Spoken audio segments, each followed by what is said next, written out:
Hi everyone, this is Jim. Welcome to this postmortem of my Blitz game number 769. Let's see, my opponent started off with e4, and I went with knight f6, the Alechin's defense. And now he goes knight c3. You can see that's actually the second choice here, but it's kind of declining as the Alechin's defense decline. He's declining to play e5, which is really the probably the best move for white here, and going for something different. Now, if you want to stay in lines, you want to avoid main lines and stay in something that resembles an Alechin's defense, you can play d5 here, the second choice, and try and encourage that pawn forward by another means, or at least get a trade in. But just playing e5 is leads to the four knights defense, and black pretty much equalizes in this defense, so it's actually a fine way to play at this point. Now white doesn't have to go for the four knights. White could try g3 or f4. f4 would transpose into the Vienna game. f4, yeah, you probably should play d5 after f4. And yeah, anyway, all those are fine openings. So, but if you want to avoid them, you can play that move d5 instead of playing e5. But anyway, he went with knight f3, the main move there, and I went with knight c6. So now we are in the four knights, and he chooses the main move, bishop to b5. And this is the Spanish four knights. This is an interesting opening. It was actually, you know, the main line of the e4, e5 openings back at the beginning of the 20th century. And then Rubinstein discovered this knight d4 move. The way they used to play it in those days was with bishop b4, and that's quite playable too, but it leaves white with some kind of edge similar to the Ruy-Lopez. And in fact, so anyway, after Rubinstein introduced this knight d4 move, people stopped playing the four knights and switched to the Ruy-Lopez, and that's how the Ruy-Lopez became the main line of the e4, e5 openings, which it stayed the main line up until recently, when it kind of people started avoiding it because of the Berlin defense. But anyway, that's a little history lesson for you. So knight d4 is an interesting way to play. It looks like a gambit, but it's actually not good to take that pawn. And I almost refuted it, but I didn't quite. I almost played the correct moves, but I messed up at one point. But anyway, so the normal move is not to take the pawn, but just retreat the bishop to a4, or to trade the knight, knight takes d4. And both of those lead to positions which are about equal for black, so there's no problem. And then you just need to know how to refute this move, knight takes e5. And I started out correctly, queen e7. And these are pretty much only moves. If you don't play these particular moves, then you end up in a position that's worse, as we saw in the game.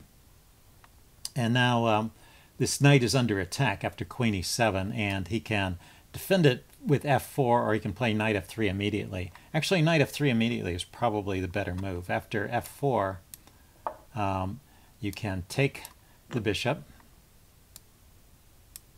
and then play d6, which hits this knight and defends the c7 pawn, so this fork isn't happening. And the knight has to drop back, and then you can play queen takes e4, and we'll get to a position very similar to what I should have played. So yeah, let's go back to the game. He played knight f3 immediately, and I played knight takes b5, which is still correct. I was still on the right track here. He played knight takes b5, and then I played d6, because at this point I noticed that he was attacking this pawn, and I played d6 to defend it. But of course, when I take on e4, that's with check. So you really have to play this way. Other moves are much worse for black, whereas this line is actually a little better for black. But it does involve the queen trade. But well, you take off the queens, and then you play knight to d5. So you get your knight out to a good square, defend the c7 pawn, and if white tries something like c4 to kick your knight away, you can play a6 and kick his knight. And if he takes, you take. If he retreats his knight, then you retreat your knight, and everything is okay. So, and black is a little better in this position. You know, he can play rook e1, but you can block. Black is better because black has the bishop pair. That's pretty much the only difference in the positions. There's not much difference otherwise. Well, you still have the opportunity to castle after bishop to e2. You can castle, whereas his king is not ever castling. And castling might be a good idea. I mean, there's still a lot of force. There's 2 rooks and 3 minor pieces, so it's more of a queenless middle game than it is an endgame type position. So having your king to safety could be an advantage. Anyway, slight edge to black, and so that's why white players don't play this way anymore. Of course, they can always hope for a mistake from their opponent, and that's what I played. I played d6, and that was a mistake. And so white is just better for the next section of the game.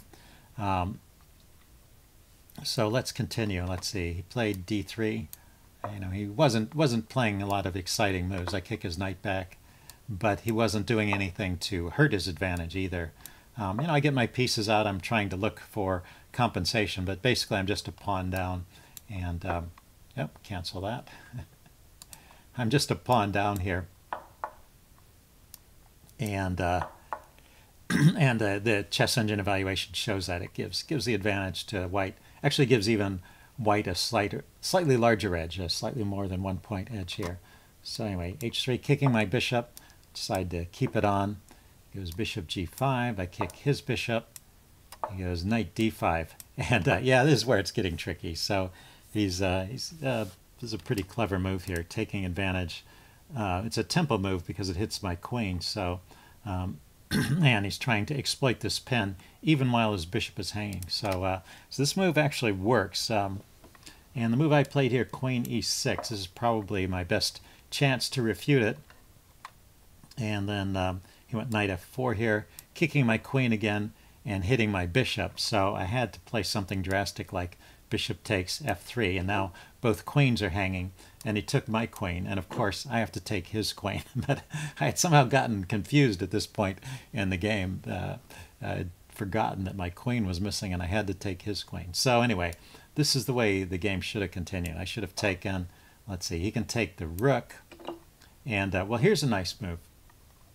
I thought this line would be pretty bad for me, but I can actually bring my bishop back to h5 here and defend this pawn. I thought his knight was going to escape with a tempo here. Let's see. So then he can take off my bishop and play f4, and I can take his knight. His knight was trapped there. There was actually no way to save his knight. And in any case, in this position, if we back up, in this position there were 2 pieces hanging. His knight is hanging and his bishop is hanging. So this is actually best play for white. And so what the result of all this is that I have 2 bishops for a rook, but he is he's still just 1 pawn up. So I have 2 bishops for a rook and a pawn, and I can play on.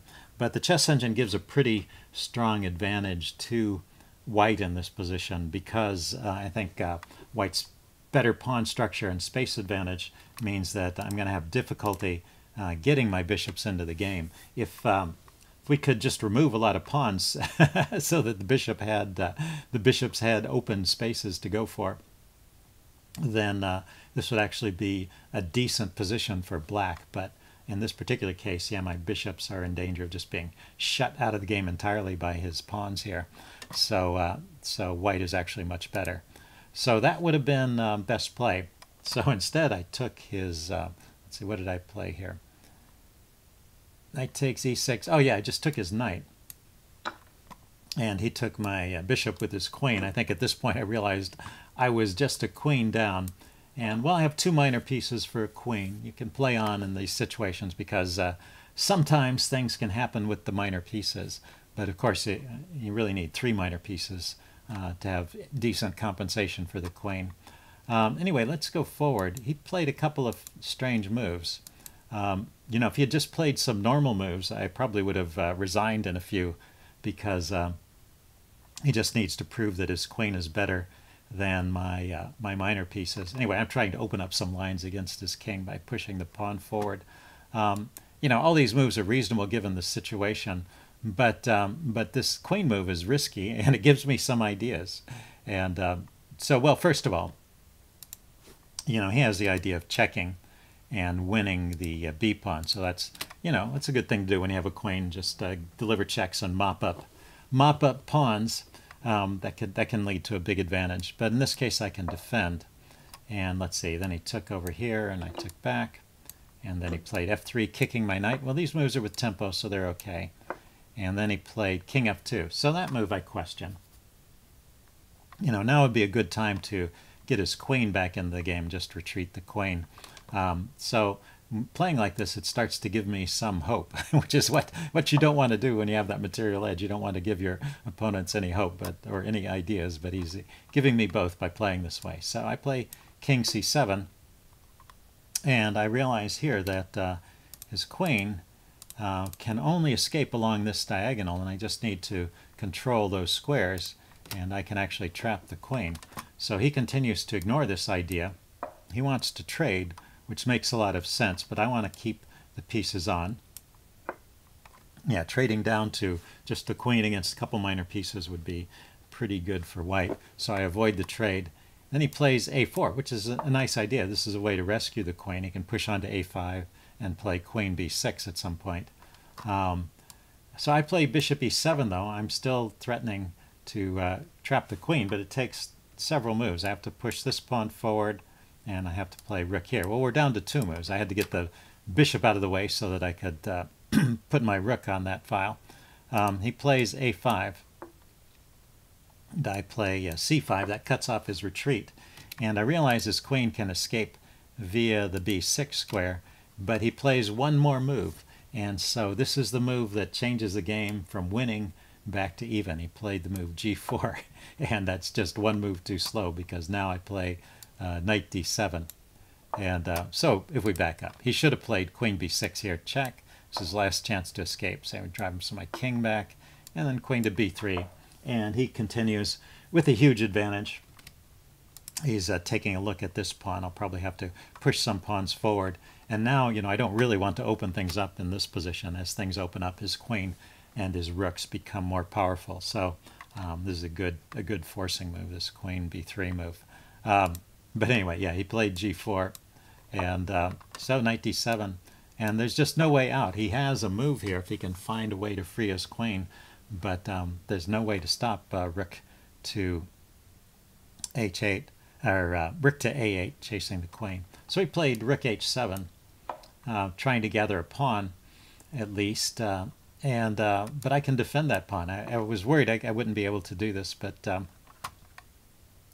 I eventually figured that I don't have a problem here. I was actually thinking he would push, I would take, and then his queen could take here. But there's 2 things wrong with this idea that I was talking about during the game. One is this pawn is defended, which I think I eventually realized. The other is that, of course, the bishop can just take that pawn, and I can leave my pawn chain intact there. So anyway, there's no problem here, and there's no way for him to save the queen. So he played c3 here. He's going to eventually try and chase my bishop off of this diagonal so he can win a pawn here. And I go for the queen, and I get it. So ever since, and this has all been correct play, ever since this g4 mistake, the game has been in the range of about even. And his, you know, there just was no way to save the queen after that. It's kind of funny. Let's see, he played g5 here. g5 is a slight mistake, but I didn't exploit it. If you want to, since the answer is hidden over here, maybe you can look for the best move for black in this position. There's a little tactics quiz for you. Okay, pause the video if you want time to think about it. I'm going to give the answer away. After g5, knight to f8 is a good move here. I hit the rook, and so if he takes the bishop, I'll take the rook, and then I'm just a piece up.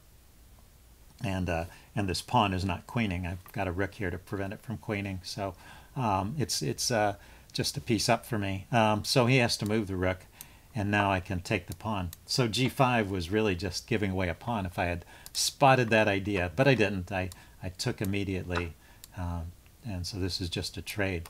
So that was a chance for me to get an advantage. Now we're back to where he has a slight edge, I think. Let's see, he goes rook to f7 here, harassing my bishop. Go king to c6, unpitting my knight. He goes rook to h1, getting his other rook into the game. I go rook to f8, offering this trade, and he goes rook h to h7. Yeah, his best play here is actually to keep the rooks on, or well, anyway, not to let them get distracted over here. So maybe earlier he could have kept the rooks on. Now the best trade is to take and play f4, and the rook against the two knights. I think this is good for white still. Let's see. He played rook h to h7, so I took, he took, and I played bishop to d8, and he went b4. Another mistake.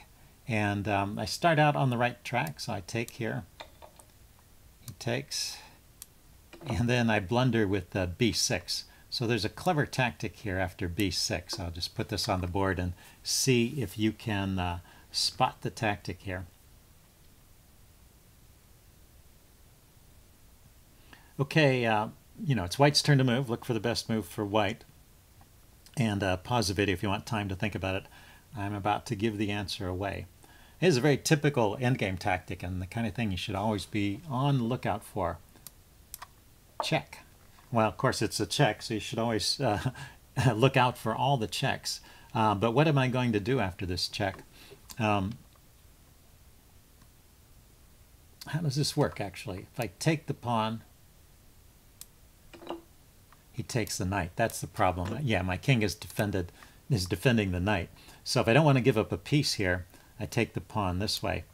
But then he pushes this pawn forward, and eventually I have to give up the knight to stop this pawn, because otherwise it's just queening in two moves. So as soon as he pushes one step further forward, I have to bring my king in here, and he will deliver a check and pick up two pieces. So anyway, he's just winning in this position after I play b6. So the way I should have played this is with knight e5. I actually thought about this move, but well, once again, I wasn't seeing stuff clearly. I thought he would play his rook there and harass my pawns, but of course the bishop is covering that square. So rook f8 to hit my bishop, bishop e7, rook c8 to harass my king, king back to d7, rook to b8 to harass the pawn, king c7, rook to e8 hitting the bishop again, and knight to c6. And it's just this neat little setup that I've got here that's just holding on to everything. And the computer gives a slight edge to black in this position, I guess, because of the two extra pieces, but I don't believe it's anything more than a draw. I think that's the best I can hope for. Anyway, I blundered with b6, and then he missed that b5 tactic, which would have been a nice blow. He played a takes b6, pretty natural move and what I was expecting, but after this it's just a draw, and it stays a draw the whole rest of the game. So yeah, I'm going to skip. Let's go through it, and I will walk through it and see if there's anything I want to comment on here. But the evaluation never changes from a draw at this point. And yeah, I guess the only thing I want to say about this is, to turn these positions into a draw, you need to get rid of all the pawns. And so trading off the pawns, he seemed to go along with the trades, but there was no way with good play that he could actually win anyway. So can't criticize what he was doing. And he did try to win for a little bit here with his one pawn, but my two pieces, I just have to keep them active, always be looking for the checks and things. And at that point, he decided to just trade into the draw here. And that's how the game ended. Anyway, it was kind of a fun game. Hope you guys enjoyed it, and I will see you again soon.